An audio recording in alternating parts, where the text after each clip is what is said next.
Hi friends, గడిచిన కొద్ది రోజుల నుండి అయోధ్యలో ఎన్నో అద్భుత చమత్కారాలు జరుగుతున్నాయి.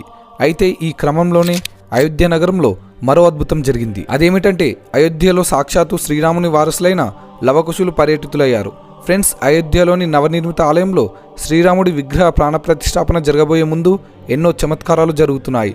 మొదటగా రాబందుల గుంపు అయోధ్యలో కనిపించినప్పుడు అందరూ దీనిని ఒక సాధారణమైన సంఘటనగా భావించారు. కానీ తర్వాత భక్తులంతా వీటిని జటాయుగా భావించారు. వీటితో పాటుగా అయోధ్యలో కోతుల గుంపు కూడా తరలివచ్చింది.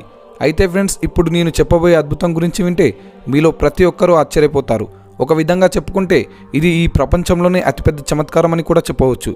దీని గురించి విన్న తర్వాత మీలో ప్రతి ఒక్కరూ ఆ శ్రీరాముని భక్తులుగా మారిపోవడం ఖాయం.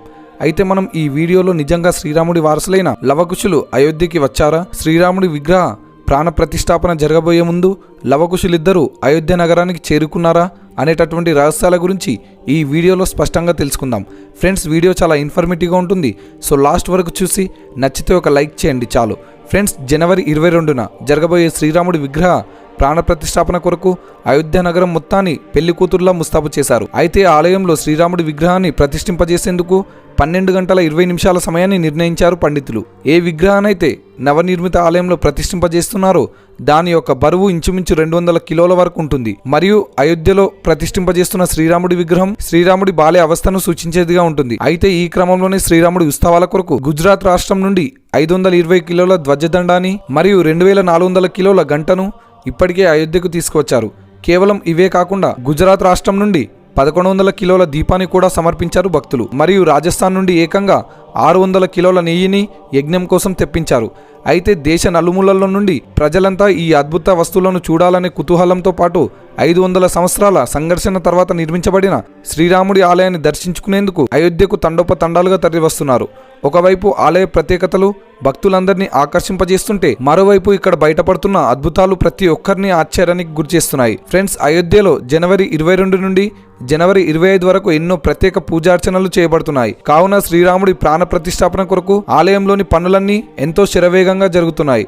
ఫ్రెండ్స్, ఒక ఆలయంలో విగ్రహ ప్రాణ ప్రతిష్టాపన కార్యక్రమం అనేది ఎంతో విశిష్ట స్థానాన్ని కలిగి ఉంటుంది. అయితే ఇప్పుడు మనం ఒక ఆలయంలో ఏ విధంగా విగ్రహ ప్రాణ ప్రతిష్టాపన చేస్తారు అనే దానితో పాటు ఏ విధంగా లవకుశులు అయోధ్య నగరంలో పర్యటితులయ్యారు అన్నదాని గురించి మాట్లాడుకుందాం. ఫ్రెండ్స్, మీరు ఆ శ్రీరాముడి నిజమైన భక్తులైతే కమెంట్లో జై శ్రీరామ్ అని ఇప్పుడే కమెంట్ చేయండి. ఫ్రెండ్స్, సనాతన ధర్మంలో విగ్రహ ప్రాణ ప్రతిష్టాపన అనేది ఎంతో మహత్యమైన కార్యక్రమంగా భావించబడుతుంది. ప్రాణ ప్రతిష్టాపన విగ్రహ స్థాపన సమయంలో చేస్తారు. ఏదైనా ఒక విగ్రహాన్ని స్థాపించిన సమయంలో అందులో ప్రాణం పోసే ప్రక్రియను ప్రాణ ప్రతిష్ఠ అంటారు. ఇక్కడ ప్రాణ అంటే జీవన శక్తి, ప్రతిష్ఠ అంటే ప్రతిష్ఠించడం అనే అర్థం. కావున ప్రాణ ప్రతిష్ఠ అంటే జీవన శక్తిని స్థాపించడం లేదా దైవాన్ని జీవింపజేయడం అని కూడా అంటారు. ప్రాణప్రతిష్ఠ చేయకపోతే విగ్రహానికి పూజలు చేసినా వ్యర్థమే. మాన్యతల ప్రకారం విగ్రహానికి ప్రాణప్రతిష్ఠ చేస్తే అందులో దేవుడు నివసిస్తాడని అందరూ నమ్ముతారు. అంటే ఇప్పుడు నవనిర్మిత ఆలయంలో శ్రీరాముడి విగ్రహ ప్రాణప్రతిష్ఠాపన జరిగితే సాక్షాత్తు శ్రీరాముడే అయోధ్యలో మళ్లీ కొలువు తీరుతాడు. దశాబ్దాల తర్వాత శ్రీరాముడు మరలా గృహప్రవేశం చేయబోతున్నాడు అనమాట. అలాంటప్పుడు తనతో పాటు తన వారసులిద్దరూ రాకుండా ఎలా ఉంటారు? లవకుశ సైతం శ్రీరాముడితో పాటు అయోధ్యకు ఖచ్చితంగా వస్తారు. ఫ్రెండ్స్, శ్రీరాముడు అయోధ్యను విడిచి జలసమాధి అయినప్పుడు రాజ్య బాధ్యతలన్నిటినీ లవకుశులే చూసుకున్నారు. అయితే ఇక్కడ కొంతమందికి అసలు శ్రీరాముడు జలసమాధి ఎందుకు తీసుకున్నాడు అనే సందేహం రావచ్చు.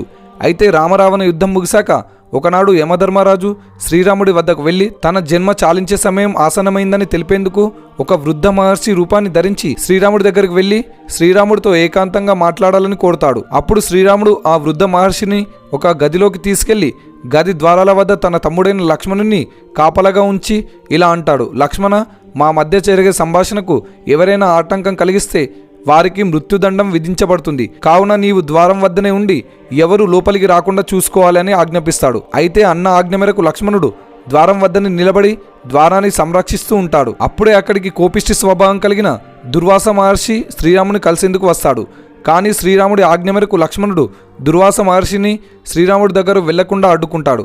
అయితే కోపిష్టి స్వభావం కలిగిన దుర్వాస మహర్షి శ్రీరాముడిని శపించేందుకు సిద్ధపడతాడు. అయితే శ్రీరాముడిని శాపగ్రస్తుని చేయడం ఇష్టం లేని లక్ష్మణుడు తన వల్ల తన అన్నకు ఎటువంటి హాని జరగకూడదనే ఉద్దేశంతో లక్ష్మణుడు తనను తానే త్యాగం చేయాలని నిర్ణయించుకుని గదిలోకి ప్రవేశిస్తాడు.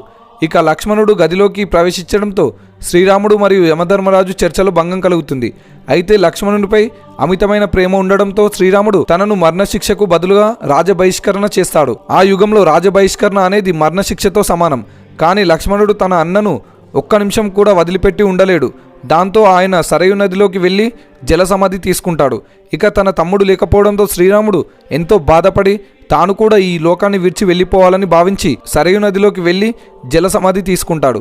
ఈ విధంగా రామలక్ష్మణులు ఇద్దరు భూలోకాన్ని విడిచి వైకుంఠలోకానికి చేరుకుంటారు. అయితే ఫ్రెండ్స్, జనవరి 22న జరగబోయే శ్రీరాముడి విగ్రహ ప్రాణప్రతిష్ఠాపనకు అయోధ్య నగరం మొత్తాన్ని ఎంతో ఘనంగా అంగరంగ వైభవంగా అలంకరిస్తున్నారు. ప్రాణప్రతిష్ఠ కార్యక్రమంలో స్వయంగా దేశ ప్రధాని నరేంద్ర మోడీ పాల్గొనబోతున్నారు. దాంతో ఏర్పాట్లన్నీ ఎంతో ఘనంగా జరుగుతున్నాయి. దేశ విదేశాల్లో ఉన్న ప్రముఖులందరికీ శ్రీరాముడి మహోత్సవంలో పాల్గొనేందుకు ఆహ్వానం పంపించారు. విఐపి ఆహ్వానం కారణంగా జనవరి 22న అయోధ్యకు 1000కి పైగా ఫ్లైట్స్ రాబోతున్నాయట. ఫ్రెండ్స్, మనం వీడియో ప్రారంభంలో చూసిన ఈ గంట గురించి మాట్లాడుకుంటే దీనిని శ్రీరాముడి విగ్రహ ప్రాణప్రతిష్ఠాపన తర్వాత ఆలయంలో అమర్చబోతున్నారట. దీని నుండి విడుదలయ్యే సౌండ్ 2 కిలోమీటర్ల వరకు వినబడుతుంది. అయితే ఇక్కడ కొంతమందికి అసలు ఇంత పెద్ద గంటను ఎవరు తయారు చేశారు అనే సందేహం రావచ్చు. 2400 కిలోల బరువున్న ఈ గంటలు తయారు చేసే ఏటా కంపెనీ వారు తయారు చేశారు. అష్టధాతువుతో తయారు చేసిన ఈ గంటను వందలాది మంది భక్తులు కలిసి మహారాష్ట్ర నుండి అయోధ్యకు తీసుకువచ్చారు. దీని యొక్క ప్రత్యేకత గురించి మాట్లాడుకుంటే నిశ్శబ్దమైన వాతావరణంలో దీన్ని మోగిస్తే దీని నుండి వెలువడే సౌండ్స్ 2 కిలోమీటర్ల వరకు వినబడుతుందట. ఇదే కాకుండా శ్రీరామ ఆలయాన్ని మరింత ప్రత్యేకమైనదిగా చేసేందుకు 108 ఫీట్ల పొడవున్న అగరబత్తీను అయోధ్యకు తీసుకువెళ్తున్నారు. అయితే భక్తులంతా దీనిని దారి పొడవునా సందర్శించుకొని జై శ్రీరామ్ అనే నినాదాలు పలుకుతున్నారు. అయితే 3000 కిలోలకు పైగా ఉన్న ఈ అగరబత్తీను తయారు చేయడానికి 6 నెలల సమయం పట్టిందట. అందరినీ ఆశ్చర్యానికి గురిచేసే ఈ అగరబత్తిని గుజరాత్ రాష్ట్రంలోని వడోదరి గ్రామంలో తయారు చేశారు. దీన్ని తయారు చేసిన కార్మికులు చెప్పింది ఏంటంటే దీన్ని ఒక్కసారి వెలిగిస్తే ఇది నెల రోజుల పాటు నిరంతరంగా వెలుగుతూనే ఉంటుందట. అదేవిధంగా దీని తయారీలో అనేక రకాల సుగంధ ద్రవ్యాలను వాడడం వల్ల దీని నుండి వెలువడే పొగ ఎంతో మధురమైన సువాసనను కలిగి ఉంటుందట. ఫ్రెండ్స్, కేవలం ఇదే కాకుండా గుజరాత్ నుండి అయోధ్యకు ధ్వజదండం కూడా చేరుకుంది. అయోధ్యలోని రామమందిర శిఖరంపై అమర్చబడే ఈ ధ్వజదండం సోమవారం రోజున అయోధ్యకు చేరుకుంది. ఈ ధ్వజదండాన్ని రామమందిర శిఖరంపై 104 ఫీట్ల ఎత్తులో అమర్చబోతున్నారు. అయితే జనవరి 22న ప్రధాని నరేంద్ర మోడీ ఈ ధ్వజదండంతో ధర్మధ్వజాన్ని అమర్చబోతున్నారు. ఈ ధ్వజదండాన్ని అహ్మదాబాద్లోని అంబికా ఇంజనీరింగ్ కంపెనీ 9 నెలల పాటు కష్టపడి ఏర్పాటు చేసింది. దీంతో పాటుగా మహారాష్ట్రలోని బడోదరా గ్రామానికి చెందిన అరవింద్ మరియు మంగల్భాయ్ పటేల్ అనే ఇద్దరు వ్యక్తులు 1100 కిలోల బరువున్న దీపాన్ని అయోధ్యకు సమర్పించారు. పంచధాతులతో ఏర్పాటు చేసిన ఈ దీపంలో ఒకేసారి 800 కిలోల నూనెను పోయవచ్చు. ఫ్రెండ్స్, వీటన్నిటిని చూసి మీరు కూడా ఆశ్చర్యపోయి ఉంటారు. అయితే ఈ విషయాన్ని విన్న తర్వాత మీకేమనిపించిందో కమెంట్ చేసి తెలపండి. మరియు మీరు కూడా ఆ శ్రీరాముడి నిజమైన భక్తులైతే వీడియోను లైక్ చేసి జై శ్రీరామ్ అని కమెంట్ చేయండి. Thank you friends. Thanks for watching.